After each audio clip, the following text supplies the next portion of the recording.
তামাক কোম্পানি এর প্রভাবে আমাদের আমাদের যে সরকার থাকে, তারা অনেকভাবে প্রভাবিত হয়ে থাকেন এবং আমাদের এই যে সাংবিধানিক দায়িত্ব এবং ধূমপান ও তামাকজাত দ্রব্য আইন 2005 সালের যে আইন, তারপরে যে কি বলে আপিলের রিভিশনের যে রায়, সেই রায়গুলো মেনে চলা সরকারের যেভাবে দায়িত্ব ছিল এবং আছে, সেটা তারা কিভাবে ফুলফিল করছে কিনা আমরা দেখতে পাচ্ছি। এবং যে আমাদের স্কুল কলেজের আশেপাশে যে এগুলো হচ্ছে, এগুলো কিন্তু আইন দ্বারা বাধিত, আইন দ্বারা যেখানে যেখানে বাধিত সেখানে তারা কিভাবে করে, এবং সরকারের যে প্রয়োগকারী সংস্থাগুলো আছে তারা কেন সেখানে পদক্ষেপ নিচ্ছে না, আইন কেন ব্যত্যয় করছে, সেটা সরকারের দায়িত্ব। আমরা মনে করি যে এই প্রয়োগটা তারা নিশ্চিত করা খুব জরুরি। আইনটা অলরেডি আছে।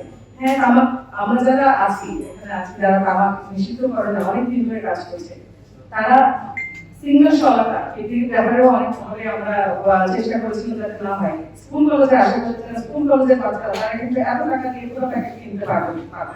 আমরা অনেকভাবে চেষ্টা করছি, আমরা চেষ্টা করে যাচ্ছি। পাঞ্জাবের জগতে একটি বিশ্বস্ত নাম, শাবাব এথনিক ওয়্যার।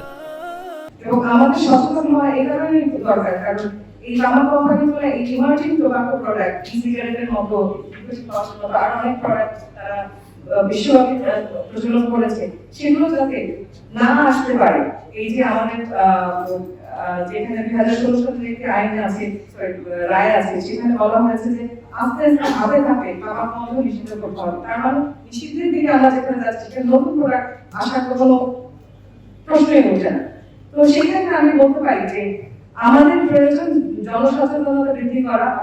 আপনাদের মাধ্যমে আমরা অবশ্যই চিন্তা করবো যে জনসচেতনতা অবশ্যই কিভাবে তামাকজাত মানে তামাক কোম্পানিগুলো আমাদেরকে ইয়ে করছে, প্রভাব বিস্তার করছে অনৈতিক ভাবে, কিভাবে মানে আমরা আমাদের স্বার্থটা মানে পাবলিক হেলথটা আমরা এনশিওর করতে পারি, সেদিকে আমরা লক্ষ্য রাখতে হবে। আমরা চেষ্টা করবো যে আমাদের আশেপাশে যারা আছে তাদেরকে, যাতে আমরা আইন কি বলে এবং আমরা পাবলিক হেলথের গবেষণাগুলো কি বলে, এগুলো আমরা যাতে মাথার মধ্যে ঢুকিয়ে রাখি। আমাদের বাচ্চা ছেলেমেয়েরা যারা সিগারেট নিয়ে আসক্ত হয়ে যাচ্ছে, তাদেরকে বোঝানো দরকার